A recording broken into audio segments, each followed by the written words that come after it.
Сколько ни пытаются государственные власти бороться с таким негативным явлением, как коррупция, взятки продолжают давать и брать. С этим негативным феноменом борются не только в нашей стране, но и во всем мире. Однако, как свидетельствуют данные социологического исследования в Республике Молдова, основные проблемы, которые беспокоят молдавское население, это коррупция в госструктурах.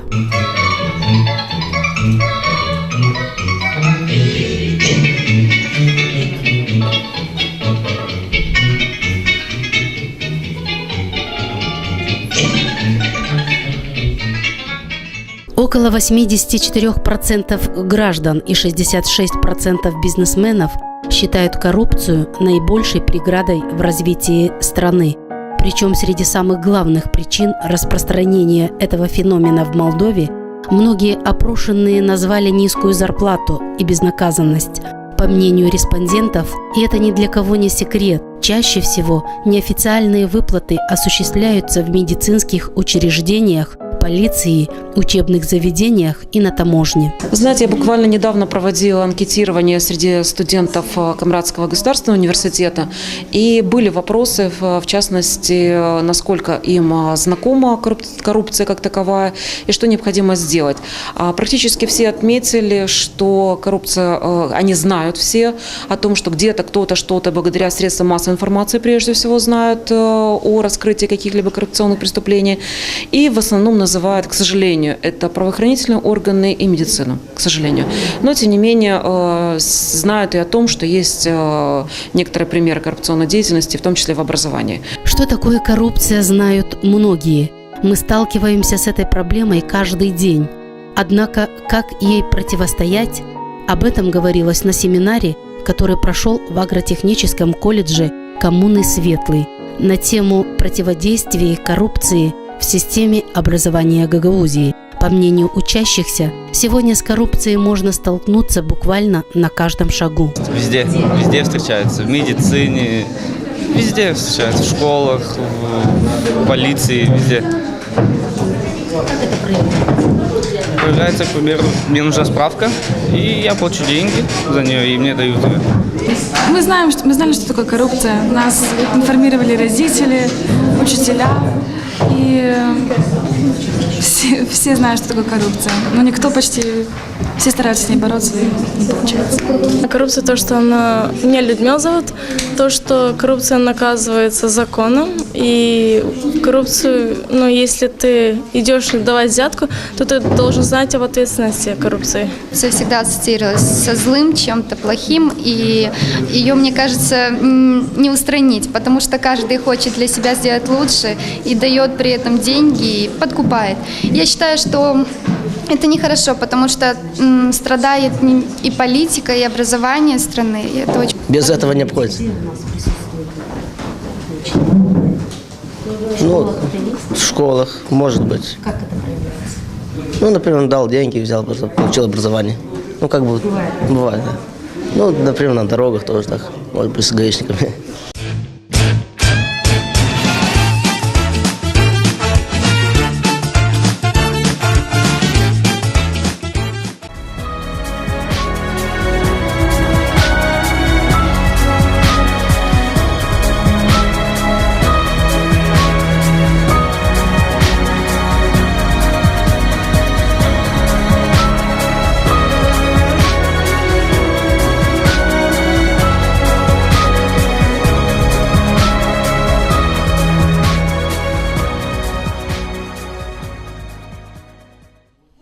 Насколько коррупция сегодня является негативным действием, об этом рассказала учащимся на семинаре модератор мероприятия Светлана Миронова. Были продемонстрированы ролики на данную тему. После просмотра студенты колледжа высказали мнение по этому поводу. И в рамках нашей деятельности мы занимаемся в том числе встречами, беседами с людьми и различных возрастов, различных профессий, различных категорий. Для чего? Потому что, к сожалению, мы чаще всего понимаем, что те люди, которые к нам обращаются за какой-то помощью, они могли бы вырулить из той или иной ситуации, если бы они знали заранее, какие у них есть права и какие у них есть обязанности, и научились бы их прежде всего защищать самостоятельно. Потому что та тема, которую мы сегодня будем с вами рассматривать, коррупция в нашем обществе, в том числе коррупция в образовании, она напрямую зависит прежде всего от наших с вами действий. Я слышала так мимоходом из тех интервью, которые вы давали, о том, что, к сожалению, вы все-таки встречались с коррупцией. Но что такое коррупция? Что это за, скажем так, добро это, или благо, или зло, или еще что-то? Вы, наверное, сами потом чуть попозже скажете. А начать я бы хотела вот с такого маленького видеоролика.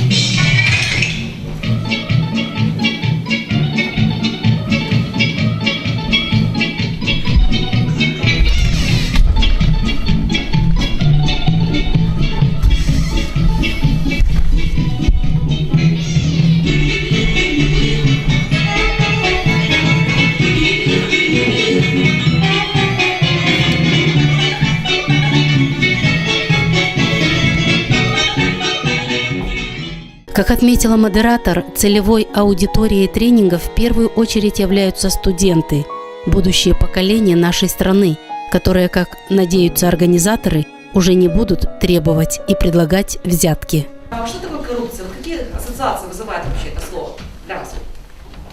Взятка. Что? Взятка. Взятка. Хорошо. Прежде всего, конечно же, коррупцию связывают с дачей взятки, да, и получением взятки. Просто говорите, отпустите свои мысли на волю, пускай они идут. Что еще это может быть? Удовлетворить свои потребности за счет других средств, чужих. Иногда бывает за счет чужих средств, а иногда бывает и за счет обыкновенных средств. Представьте себе ситуацию, что вам срочно нужно пойти, в конце концов, в ту же примарию, получить какую-то справку. Идете в примарию, в исполком, в министерство, в конце концов. Ведь мне нужна справка. Хорошо. У нас сегодня поломался ксерокс. Придите завтра. Вы приходите завтра. Да-да-да, конечно, мы вам все выдадим. Только, извините, директор уехал. Послезавтра печать потерялась. Бывают такие ситуации? Да. Что делается в этом случае иногда некоторыми людьми? Коробочка конфет. Или шоколадка, да? Бывает? Поспрашивайте родителей, как они решают иногда свои вопросы. В конце концов, дело быстрее начинает двигаться, либо наоборот замедляется, для того, чтобы, допустим, не получить штраф в результате нарушения правил дорожного движения. Так? Много раз ездила в Кишинев, когда чаще всего сидела где-то на переднем сиденье. Те, кто был в Кишиневе, знаете, что по дороге на Кишинев, Чемишлийский пост, когда-то там был, сейчас то есть, то нету полицейских. Так вот, подъезжая к этому посту, водитель маршрутки всегда в документы ложил, то время было, скажем так, достаточно давно, 10 лей, и выходил с этими документами таким образом. И вот на каждом посту я наблюдала одну и ту же ситуацию. Сегодня, слава богу, не всегда это вижу, скажу так. Поэтому я думаю, что коррупция, да, вы назвали, значит, это и получается у нас и взятка, и в том числе злоупотребление служебным положением. А как вы понимаете вот именно это сочетание? Злоупотребление служебным положением. Все прекрасно знают о одной из больших проблем Республики Молдова – это коррупция. Поэтому данное мероприятие оно рассчитано прежде всего на студентов, учащихся лицеев, колледжей. С какой целью? Прежде всего для того, чтобы подрастающее молодое поколение уже смогло оценить всю опасность вреда, который несет коррупция, и смогло предпринять более активные меры, наверное, по сравнению с нами, которые уже на своей шкуре, как говорится, познали все эти беды. В рамках этого тренинга студентов проинформировали о первых исторических свидетельствах коррупции, ее видах и методах борьбы с этим негативным явлением. Корни, скажем так, откуда причины коррупции, тут можно назвать прежде всего низкий уровень правовой культуры населения, то есть просто-напросто мы не знаем то, что мы должны знать. Несовершенство законодательства, потому что должно быть четко установлено, что вот это нельзя. Это должно быть соблюдено. специфика преступлений. Почему? Потому что чаще всего эти преступления имеют согласительный характер. Почему? Они скрыты. Естественно, по улицам никто не кричит, что я хочу взятку. И чаще всего мы договариваемся, ты мне это, я тебе это. Так ведь?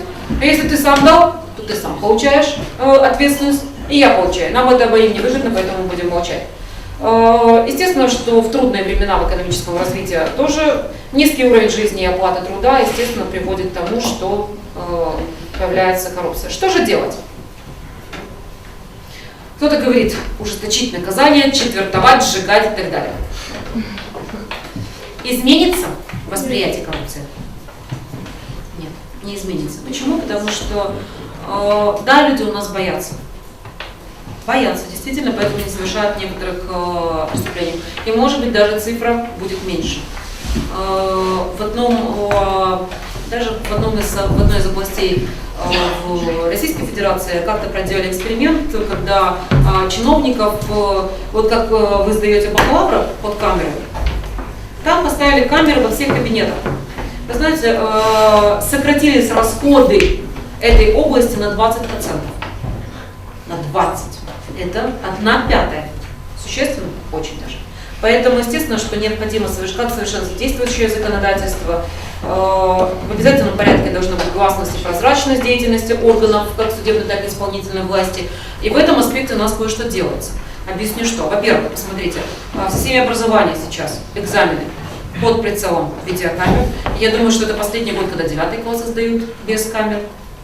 В следующий год вполне возможно, что камеры будут установлены постоянно во всех кабинетах. В судах сейчас все совещания, все судебные заседания идет только с видеозаписью. На машинах ГАИ тоже устанавливают видеорегистраторы, видеокамеры, которые все это будут видеть. И практически, да, ночное. В тех же комиссариатах полиции хожу туда постоянно, поэтому вижу, уже установили камеры для того, чтобы там не били и не пытали. То есть фактически что-то в этом направлении делается. Осталось вот здесь у нас поменять, еще раз говорю, сознание.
Еще раз повторяю, что установлена ответственность.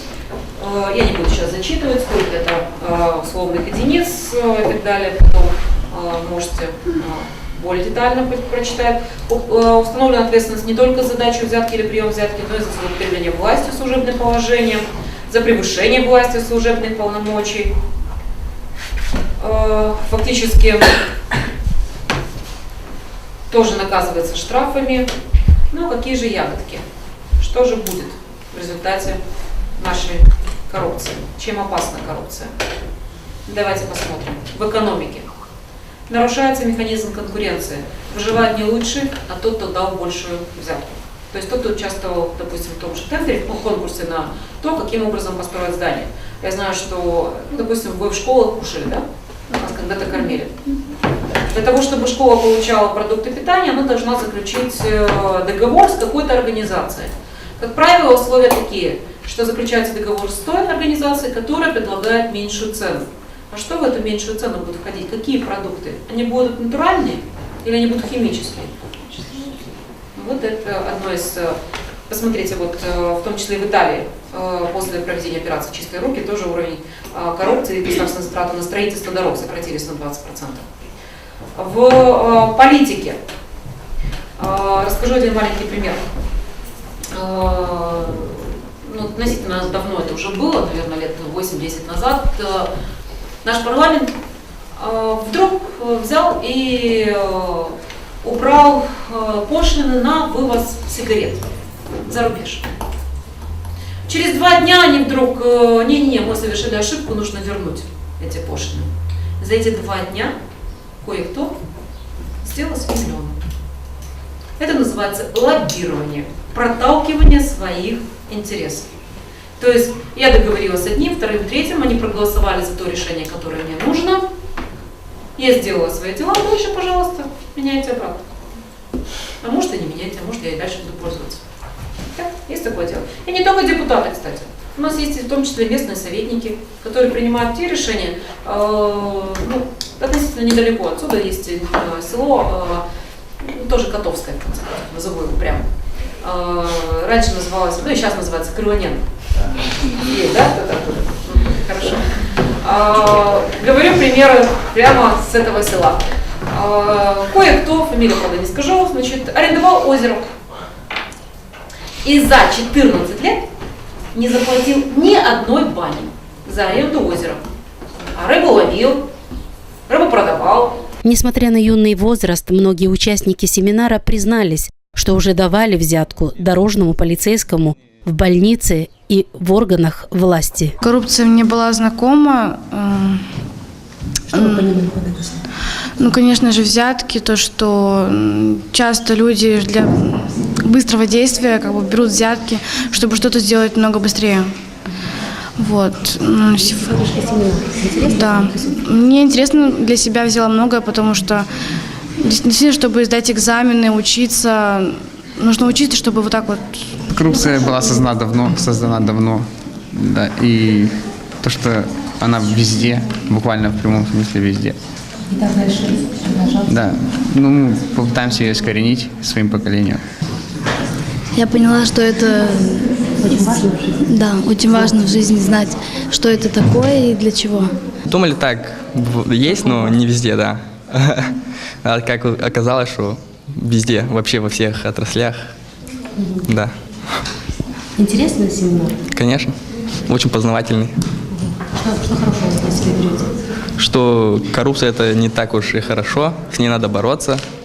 Надо искоренять ее из страны. Сегодняшний семинар очень важен, особенно для молодежи, потому что мы, молодое поколение, должны бороться с коррупцией, должны противостоять тому, чтобы это развивалось в нашей стране. И потому что я понимаю так, что это, конечно, неправильно, то, что в стране развивается коррупция, потому что есть много людей талантливых, но они не могут продвигать свой талант только потому, что у них нет средств, нет дополнительных источников доходов, и это является им преградой для развития их таланта, и они не могут развивать себя и найти свое место в жизни. Конечно, было знакомо, и что интересно, что она везде есть, но я считаю, что если ты добровольно сам отказываешься от коррупции, никто тебя этого не заставит делать. То есть люди сами виноваты? Если каждый откажется от этого, то коррупция исчезнет, я думаю. И мы прекрасно все знаем, что во всех областях везде есть коррупция. И на сегодняшний день очень сложно выучиться без дополнительных средств, без копейки в кармане.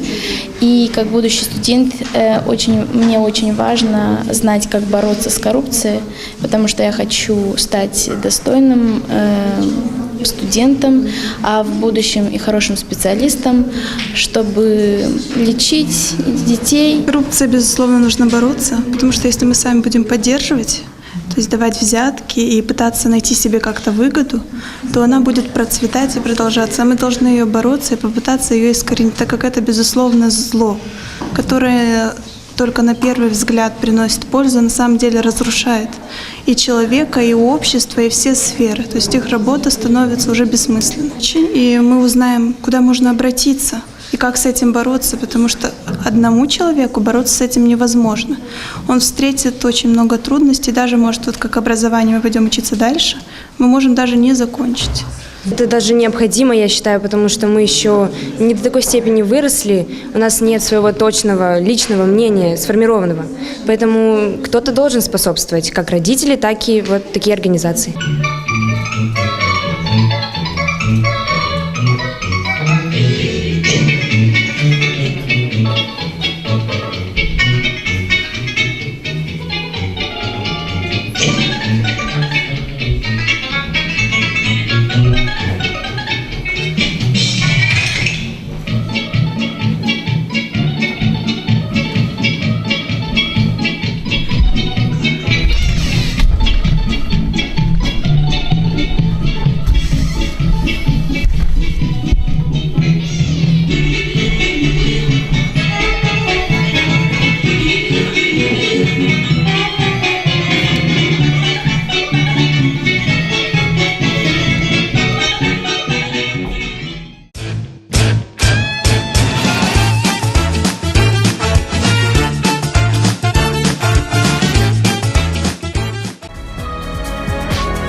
Семинар был организован Общественной ассоциацией «Институт демократии в Камрате» при содействии Фонда демократии Организации Объединенных Наций через Фонд «Восточная Европа». Значит, цель – объяснить нашей молодежи, рассказать, объяснить, что такое коррупция и как с ей противостоять. Борьба с коррупцией – это, во-первых, конфиденциальность. Это все делается анонимно. Рассматриваются жалобы, поданные детьми, делаются определенные выводы, и дальше уже все в рамках закона. Проводили, значит, наша организация проводила мероприятия по выявлению и борьбе с коррупцией в учебных заведениях и в медицине. Ну, мне кажется, что в медицине немножко больше. Это мое мнение. Это мое мнение. Как-то с образованием уже идет борьба, и, по-моему, немножко успешно все-таки. Организаторы мероприятия, представители организации «Институт демократии» отметили, что это уже 5-й семинар, проведенный в учебных заведениях Гагаузии. Кроме того, ими был предпринят ряд дополнительных мер по предотвращению коррупции в сфере образования. В рамках этого проекта было организовано 4 семинара для студентов, школьников в учебных заведениях. Опубликована Конвенция ООН против коррупции. Также в учебных заведениях были установлены антикоррупционные ящики для пресечения коррупции в учебных заведениях. Почему вы проводите все это именно? Дело в том, что данный населенный пункт расположен чуть-чуть подальше от центра вообще Гагаузии. И как бы мы хотим осветить и научить детей, прочитать им данную лекцию, чтобы они знали, что такое коррупция и как с ней бороться. А где вы еще проводили?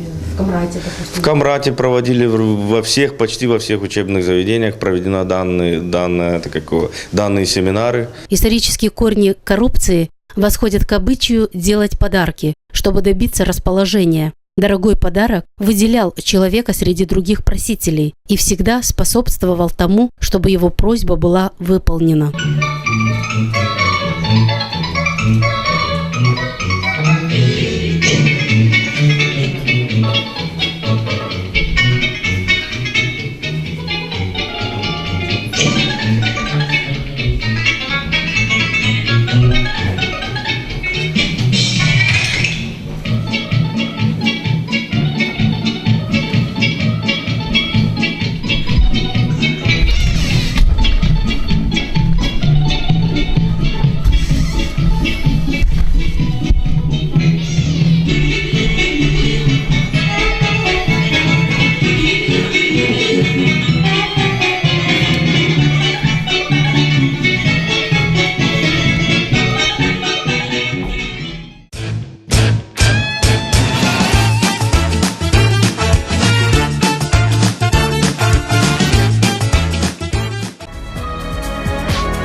Основным признаком коррупции является конфликт между действиями должностного лица и интересами общества. Коррупция – это то же самое, что мошенничество, и является преступлением против государственной власти. Коррупции может быть подвержен любой государственный чиновник, обладающий властью распределять по своему усмотрению не принадлежавших ему финансовых средств. Это те же депутаты, судьи, правоохранительные органы, таможня, врачи и другие чиновники госструктур. Фактически данное сотрудничество позволяет нам охватить как можно больший контингент ребят и донести до всех заинтересованных лиц все-таки те желания, те возможности, которые необходимо предпринять для того, чтобы наша жизнь стала лучше. Потому что фактически, давайте определимся так, что коррупция – это дорога с двумя направлениями, поэтому есть те, которые дают взятки, есть те, которые берут взятки. И поэтому нельзя бороться только с одними или только с другими. Фактически нужно работать, воспитывать, я бы сказала, даже не бороться, а воспитывать прежде всего в том, чтобы никаких таких проявлений коррупционной деятельности в Республике Молдова больше не было.